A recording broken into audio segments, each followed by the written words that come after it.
Hello, you're listening to the latest season of the COVID Inquiry podcast. This week, Nicola is joined by Lorelei King, actor, screenwriter, narrator, and most pertinently, a member of the COVID-19 Bereaved Families for Justice group. Together, they're going to reflect on how the recent hearings went and look forward to the next few days of evidence. Please note, some listeners may find the contents of this podcast distressing. Hello everyone, this is Nicola Brook. I am from Broudie, Canter solicitors, and I have day-to-day responsibility for running the COVID inquiry on behalf of COVID Bereaved Families for Justice. And this is our weekly podcast where we have a roundup of the evidence we've heard in the previous week. I am joined today by my lovely co-host, Lorelei King, who is a member of COVID Bereaved Families for Justice. And joining us on our panel today is Naomi Fulop, who is a professor, but also a member of COVID Bereaved Families for Justice, Kate Stone, who is a member of our council team, and finally, Sammie McFarland, who is a member of Long COVID for Kids. Welcome, everyone, and thank you for joining. Hi, Nicola, and hi, everyone. Thank you. Really glad to see you.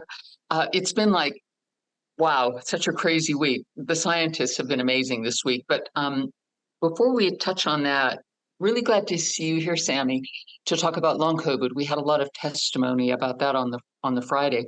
And I have to say, I learned a lot about long COVID, not having known much about it, particularly the impact film, where I think it was two families talked about the devastating effects of long COVID on their children. And you have some direct experience of that, don't you?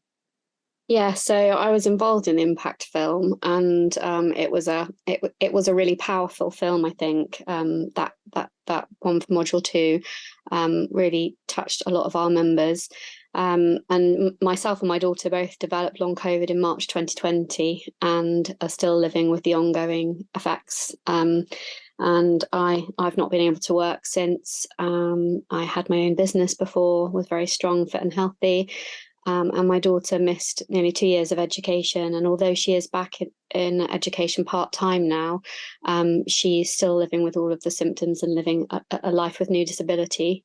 We heard testimony from Professor Chris Breitling and Dr. Rachel Evans on Friday, who were experts on long COVID. And even in early 2020, they seemed to know that there was going to be the likelihood of long-term effects. And they talked about how initially it was people with who had lung damage, people who had been hospitalized, they were studying. I found it really interesting that other kinds of long COVID were brought to people's attention by the people who suffered from it themselves, that you guys all brought it into awareness. I think some of the most shocking things they said when they talked about a document that the former Prime Minister Boris Johnson saw, and under the heading of long COVID review, he wrote bollocks, some kind of Gulf War syndrome. I can only imagine the impact that had on you and other sufferers from long COVID. Yeah, seeing that document was just horrendous, honestly, because we've spent years trying to work with the government, trying to help them understand the condition, and to know that right at the top of government, there was a complete and utter willingness to accept that this was an ongoing effect of the virus, for me, means that it feels like our advocacy, our energy, our efforts were completely pointless. And, you know, we could not have worked any harder on sharing our experiences to try and help the wider public understand the risk of long COVID, or the ministers. And it just feels like there's so much preventable disability and disease now that, you know, had it have been taken seriously, had people have acted on the evidence that was there, you know, is completely unnecessary. That makes me really angry and really sad, really sad. I think Dr. Evans and Professor Breitling also expressed their shock and anger. And I thought Professor Breitling made a really good point when he said, we don't know how much that attitude, that is to say, the attitude of the former prime minister, influenced the government and what the government did. And from what you're saying, it sounds like maybe it encouraged this, I don't know, this atmosphere of not taking it seriously. Yeah, I mean, I can only assume that if the person, in charge doesn't believe in something, that there's not going to be any action or effort to try and change the course of what was happening. And if and rot spreads, doesn't it? If there's a bad vibe or a bad thought somewhere, that can filter out to and influence everyone else's opinions and actions. And so I think that it's extremely shocking, but sadly not surprising, that we found that document to have that information on it. And I suspect that that's why we didn't get any traction in any of the ministerial meetings that we attended, because they already knew it was a problem, but they didn't intend to act on any of the conversations that we had. We had a statement from Undine Sherwood, I hope I've said her name correctly, who was a founding member of Long COVID SOS. And I think she was, you submitted a statement as well, didn't you, Sammie? Yes, I to did. The inquiry. Yeah. And Undine talks about gaslighting and people being told that, oh, it's anxiety. Was that your experience? Absolutely, 100% my experience, and also, the 12,000 members in our support service. Everyone was saying the same thing. It was, our children have endured the pandemic experience, but they've also been injured by the virus, and to constantly be told that it doesn't affect children, this isn't a problem, has impacted their mental health, their experiences significantly, because they weren't believed. And I just can't imagine any other situation where a sick child would be so medically gaslit and ignored. And of course, now we're seeing the ramifications of that experience in the way that they present themselves to the world, in the way that they try and take on other challenges. It's affected the way that that's created self-doubt in them. And how is that going to affect the rest of their lives and the decisions they make going forwards? That's the concerns for parents now. Jumping ahead to a witness we had this week, Professor Carl Hennigan. And I just wondered how your group felt about the Great Barrington Declaration. They talked about that, because in that they talked about the wisdom of letting it run riot, the virus, among the young, because they say essentially they're the least likely to be affected. And that kind of philosophy must devastate you to hear that and hear support for that. Yeah, our children aren't collateral damage. This is our future workers, our future taxpayers. That they're our babies, and they've just been thrown under a bus, even though the science was there, even though people were trying to give the right advice, even though there was waves of anecdotal evidence that nothing changed. And even now to this day, there's no protection for children. They're not being offered the vaccine. There's no mitigation measures in schools. There's no public health messaging that explains the risk to families so they can take informed decisions. We're not any further forward for protecting children than we were in 2020. And that breaks my heart, because it is preventable. You mentioned numbers of children and they're our future. And Professor Breitling said something interesting. He said that 1% of children who are infected will go on to develop long COVID. And he said, as a percentage, that may sound not a lot, but it's a substantial number of children. Yeah, and I believe it's the largest cohort of children that with an illness that can be prevented. From my understanding, I'm not an expert in childhood diseases, but there is no other disease that impacts that amount of children that I'm aware of. That's what the epidemiologists have advised me. And so, when we talk about 1%, it doesn't sound like very much, like you say, but actually it's enormous if there is no other childhood disease that affects children in this way.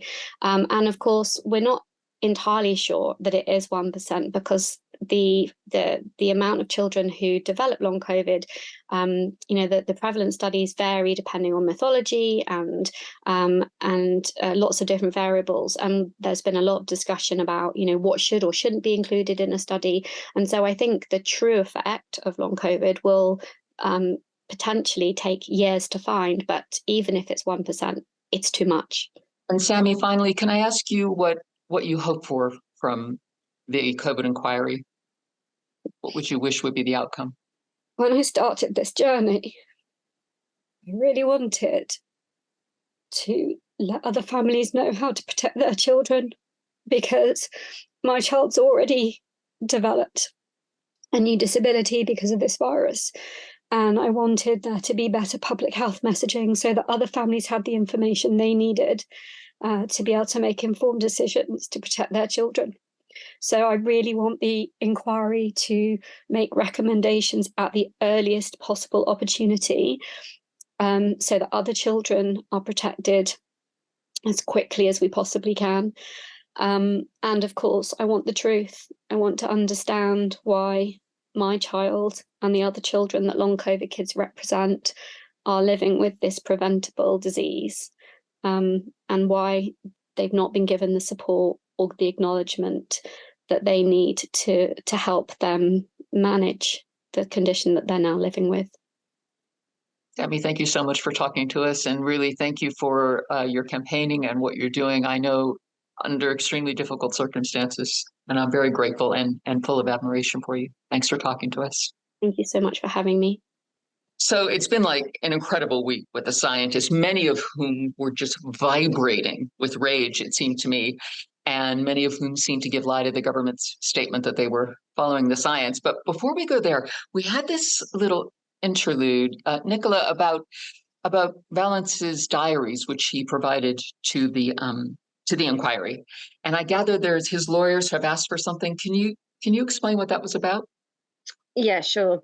So Patrick Valance has provided the inquiry with what we are referring to as his diary. They are being referred to as evening notes. But essentially, it's his thoughts that he's writing up each night about what's happened that day. He's provided those willingly to the inquiry, and they are incredibly illuminating and incredibly useful about what he thought was happening in each meeting each day. Because they are very illuminating, they are being used and being put to a number of witnesses, and were in fact used by Hugo Keith in his opening on behalf of the inquiry. And anytime something is used in the inquiry, it tends to get shown on the screen. And whatever gets shown on the screen gets published on the inquiry website. What Patrick Valance is objecting to is that a witness is taken to a particular paragraph, but the entire page is shown on screen and therefore published. What he is asking is that only that particular paragraph is used, shown on screen, and then published, essentially claiming a right to privacy about the preceding paragraphs or whatever comes afterwards. So lawyers from Go Science made that application on his behalf, and the media organisations made an application in response, basically saying that this wasn't a diary. These were your notes. You're commenting on professional meetings that were held. They've been judged to be relevant. Once they're relevant, they should be open to the public. And so we had what we thought yesterday was going to be a ruling on this matter. But essentially what the chair has said is, in due course, she may be asked to publish the entirety of the diary. And so it's not enough to just answer the question about whether that single paragraph should be published each time, and that it's a much bigger argument, and that the time given to draft submissions and have the legal argument on Monday wasn't sufficient enough time. So she wants much more detailed legal arguments in due course. We haven't been given a date for that. But in the meantime, what she's directed is that just the paragraph will be shown and published for now. So we're kind of still in this limbo land where we, and indeed Patrick Valance, doesn't know yet how his diaries will be used. Do you think it will come? Will these diaries obviously relevant to module 2. Will they be useful in future modules? It's difficult to know with certainty without having read the entirety of it. But certainly it goes to the decisions that were made and what considerations were weighed in the balance. And that's why they've been judged to be relevant. It may be that certain decisions, such as PPE, ventilators, vaccine rollouts, all of that does get covered in later modules as well. And so it is quite a wide-ranging ruling. And so I think it does need to be considered in detail. Thank you. I think moving on to some of the science witnesses, a couple of standouts this week, but certainly something that's really hit the press today is the testimony of Professor John Edmonds, who's a professor of infectious disease modeling. Riveting, his testimony. And Naomi, I wanted to talk to you about that because you've been quoted quite a lot in the press yesterday and today about your feelings about it. Essentially, for me, the key point, and I know how hard it's going to be on some of our members to hear this, is his view that the autumn wave did not have to be as devastating as it was. I just wonder what you thought of his testimony, Naomi. Well, it was very compelling, particularly towards the end. I thought that at the beginning he was kind of havering rather, but then towards the end, I think he got the bit between his teeth. And as you say, the important point is that his view and that there are other scientists have the same view. The wave in the winter of 2020-21 could have been much less devastating. And there are a number of reasons for that. He talked about the Eat Out to Help Out campaign, which, as you'll remember, was the then Chancellor, now Prime Minister Rishi Sunak's great idea. And his comments were devastating about that. He was asked whether that whether SAGE was asked their advice about that, and they weren't. And he said he's still very angry about it because at that point, the brakes were coming off the restrictions, and he said it felt like putting the foot on the accelerator, and it was actually encouraging people with public money. So this is encouraging people with public money to take a health risk, to go into a restaurant. And as he reminded everybody, takeaways were not included. So it specifically incentivized people to go into a restaurant or a pub, sit there with other people, and take that risk for themselves, but also obviously for everybody else in the population. So that was one point about the autumn campaign, and that the evidence is the research evidence in terms of the contribution of Eat Out to Help Out is weak in terms of what contribution it has, but it's a very difficult thing to actually calculate. But I think his point about the principle of encouraging people to take a risk is a very extremely well made one with public money. But the other point was about that SAGE advised this circuit breaker in September because numbers were increasing. So to have a sort of mini lockdown, if you like, for 2 weeks, and that was ignored, as we know. And so the second lockdown they went into this whole tier system, which a number of scientists were very critical of, including Professor John Edmonds, who called it, it's leveling up the virus. So it's basically waiting till everybody reached tier 4. And then, of course, we went into another full lockdown in January. And for me personally, and the reason I've spoken out about it is my mother died on the 8th of January, 2021. And I believe that those inactions and inactions led to her death, and thousands and thousands and thousands of others. Yeah, I was thinking of people like you who lost people during that period and how tough it was. He looked absolutely tortured, I have to say, as he was giving his evidence, and As Nick and I said last week, also at the same time, Eat Out to Help Out was going on. Women giving birth in hospital were not allowed to have their partners present at the birth. Just awful. And as Professor Evans said, the optics were awful. Kate, what did you make of his evidence? Well, I agree, and it was very compelling. And I think I'd had some discussions throughout the week about this later period. So from the summer really of 2020 onwards, and has been, for understandable reasons, there's been a focus on the early part of the pandemic emerging and the response there. But obviously, Naomi and so many others are watching and were watching in the autumn as things unfolded there, and obviously experienced devastating loss at that stage. So it's really important to understand what was happening in those later months of the year as well.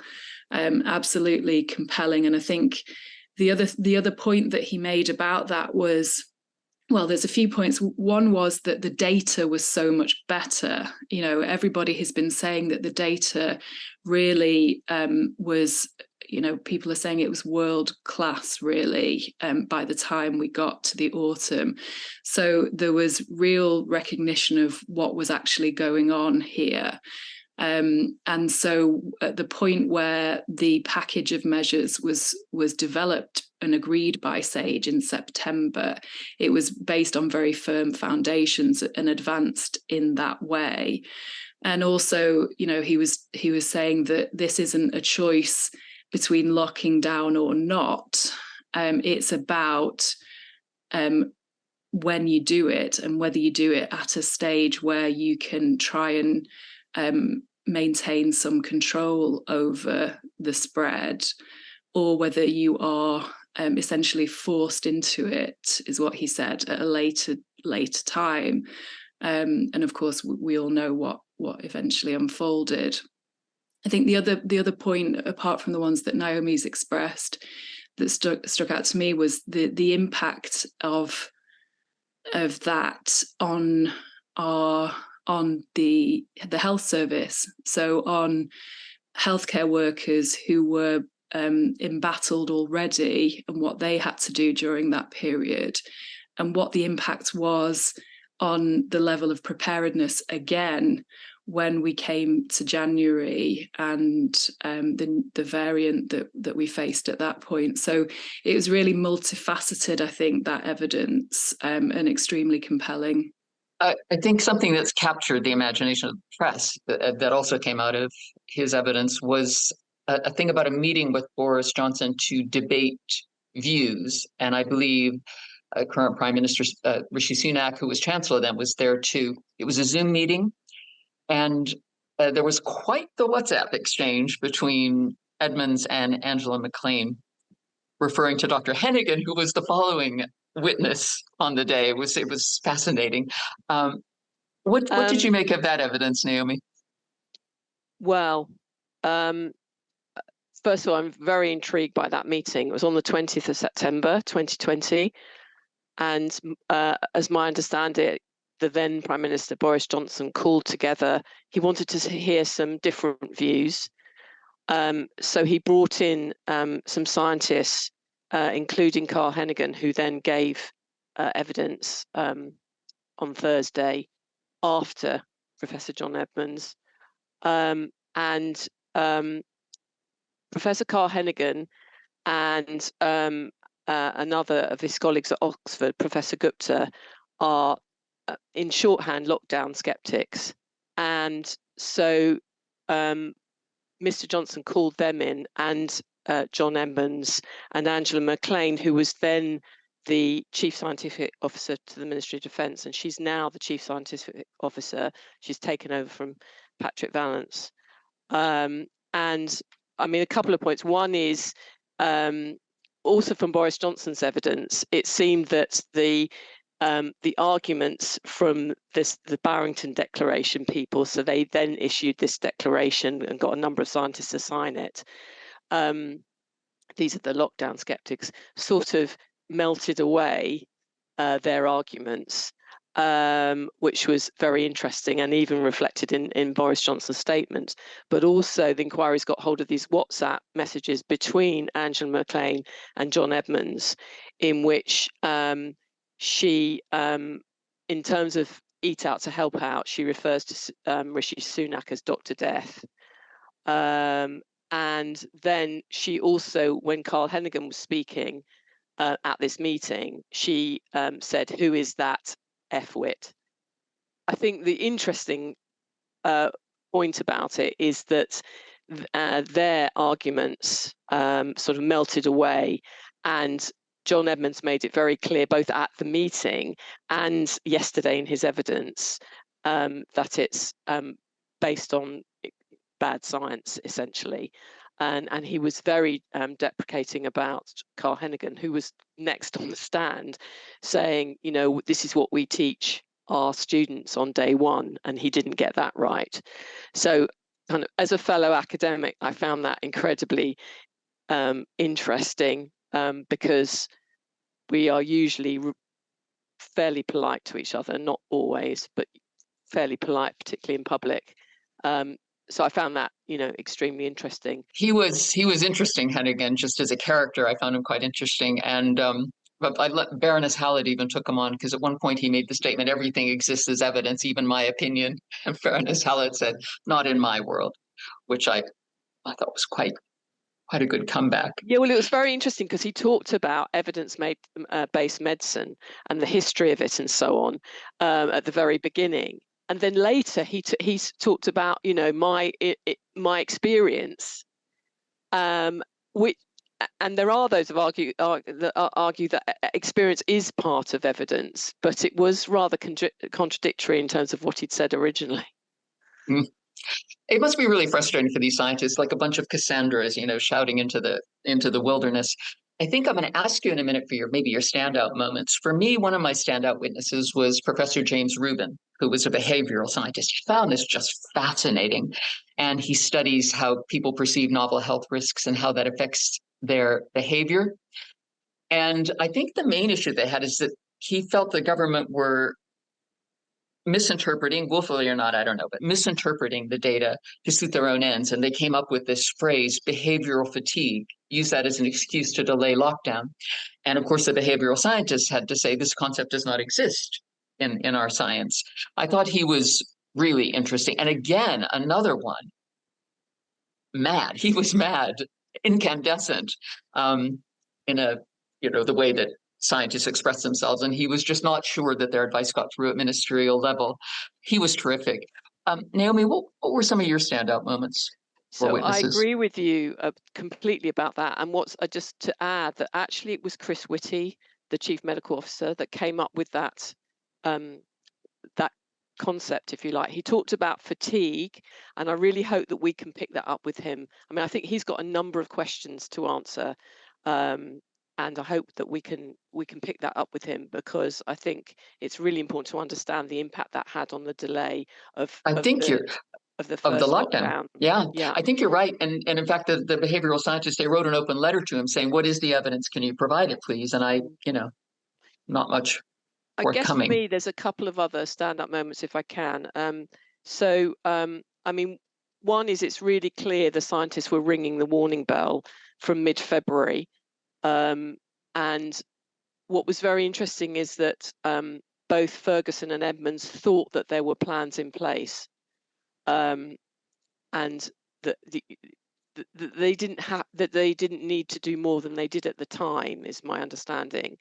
So they were kind of ringing the bell in the appropriate way, the way that they thought was appropriate, and then were devastated to realise that actually the plans weren't in place. So that was one, and another one, just and it is a bugbear of mine, is it kept coming up, this apparent trade-off between public health and the economy, and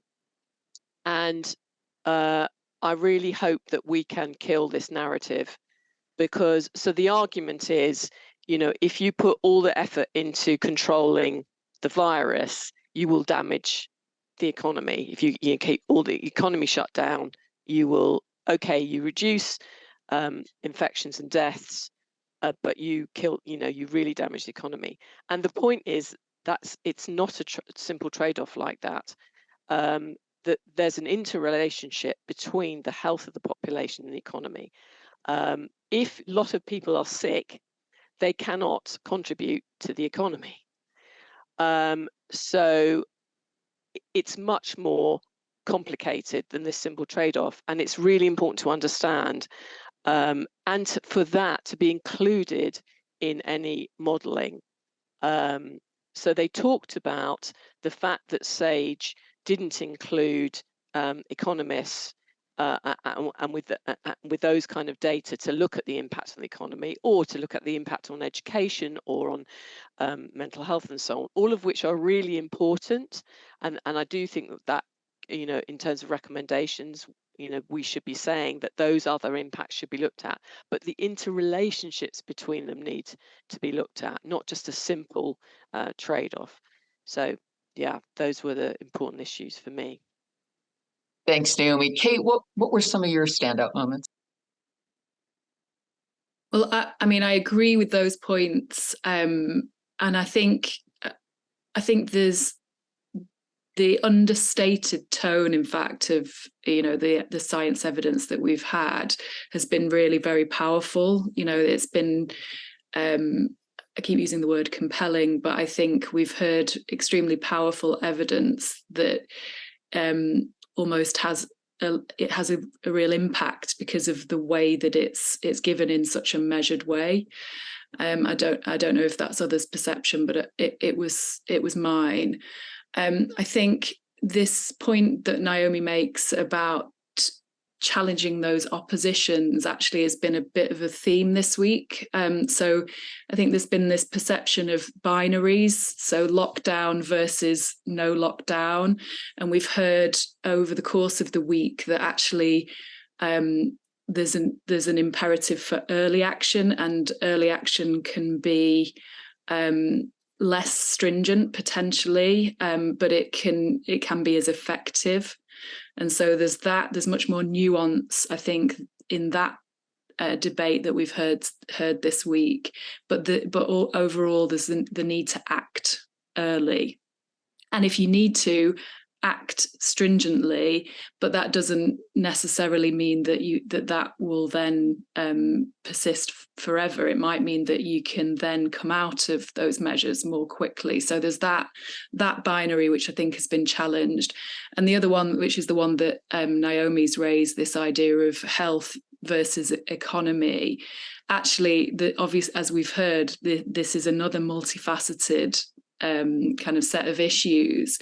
But I think one thing from Professor Riley's evidence that he raised, it related to that, because there was some discussion about as Naomi says, we know what the science evidence or the science advice was, but we haven't had there wasn't the same public understanding of what the advice was from other sectors.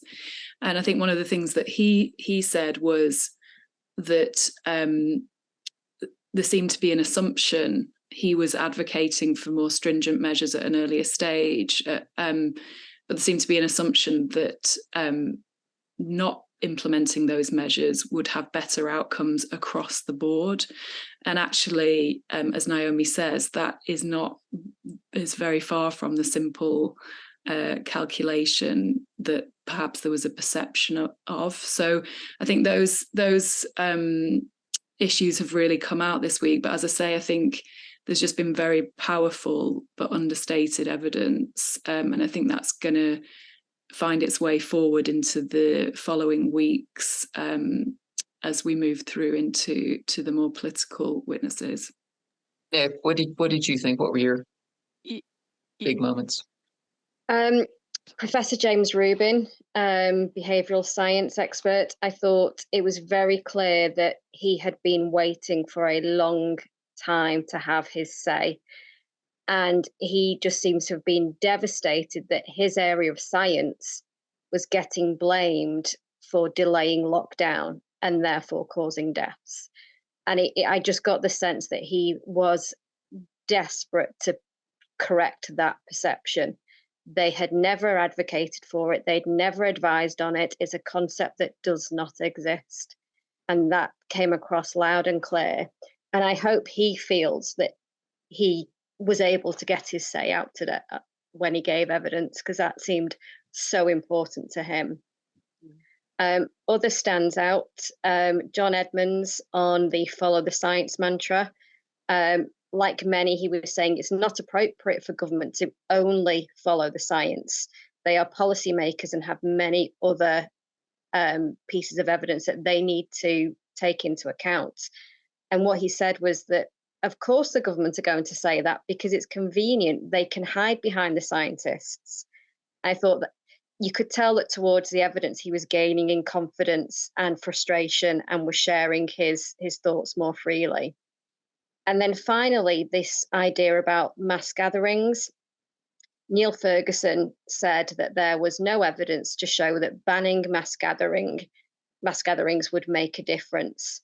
And what I'm learning through this evidence is that when scientists say there's no evidence, they're not saying that there's evidence to show it won't make a difference. They're saying that there's no evidence to say it will make a difference.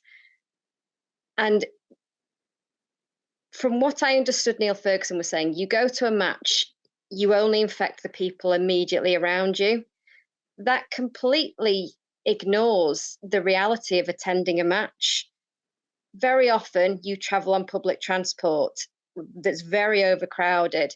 You then walk en masse as a collective body, intermingling between each other. You stop off for a pint, you pick up a pie, you go into a shop, you wait for your mates while they play a bet.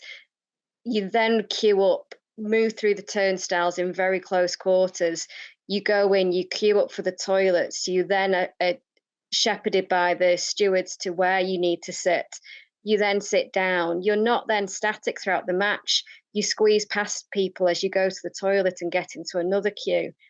And I thought his evidence just seemed to ignore all of that. And I was really glad when Catherine Noakes gave evidence towards the end of the week and basically spelled out what I've just said. And I thought, if I was thinking this and she's thinking this, why wasn't he thinking this? I agree. Naomi will know the saying, but they say absence of evidence is not evidence. It goes something like that. And it's the absence of evidence is not the evidence of absence. It's Carl Sagan. There you go. So it's really important concept in this area, and it's great, Nicola, you brought it out, because there was and there still is so much that's unknown around COVID-19, and particularly in those first few months. And listening, I found it fascinating listening to scientists struggling and working so hard to try and increase what we did know, and to try and make the decisions based as far as they could on the data that they had, which was very limited in those early months. And also the way they talked about the role of the scientists as an advisor, and the different nuances that different scientists had about how far they should step into the public domain. And it relates to the point you were talking about, Nicola, about James Rubin, because he clearly had kept out away from the media. He felt he should, and he did. So that, I think that's why it was so powerful, his evidence that he could finally speak, whereas a lot of his colleagues have been very outspoken in the media. And that balance is really, and I totally get that balance between remaining a neutral scientist, trying to present the best evidence you can on the data that you have, with then speaking out when you feel you just have to. It's very hard, and hearing that is that sort of painful process that people went through and came out on different sides of that was very interesting. So glad we have the opportunity at the inquiry to hear this. What if this had never come out, all these things? We'd be thinking, blaming scientists, whatever. So it's been a fascinating week. I think scientists are some of the most amazing witnesses we've had. I think the evidence that has come out this week that wouldn't have done it otherwise is proof of why this inquiry does need to go ahead. So many people will question it, why are we spending so much money on a public inquiry when we all know what happened? Truth is, we don't all know exactly what happened, and we need to understand it better, and that's what this inquiry is doing now. And another theme from this week has been the value of transparency for public understanding. And that as a sort of scientific principle has obviously been something that these witnesses have been working with in their careers. But the sort of impact of that has, I think, been really highlighted this week. Thank you all for coming and talking to us. I know people really appreciate having things picked out and highlighted for them, because if they feel unable to listen to the whole inquiry. I think we're not sitting next week. The inquiry is not sitting next week, Nicola. So we won't be having a podcast. Well, Naomi, thank you so much. Kate, thank you so much. And I'd just like to take the opportunity to encourage members of COVID bereaved Families for Justice to come to the inquiry, to come to the hearings in person. If you can, just come once during a module. It's different from seeing it online. Seeing it online is good, but the atmosphere, it's very educational. And also, I would like us to show our faces. I think it's important that we have a presence at the inquiry. It's for us. So I would encourage you, if you can, to come. Thank you all, and see you next time. Thanks for listening to this instalment of the COVID Inquiry podcast. We hope you found it insightful and interesting.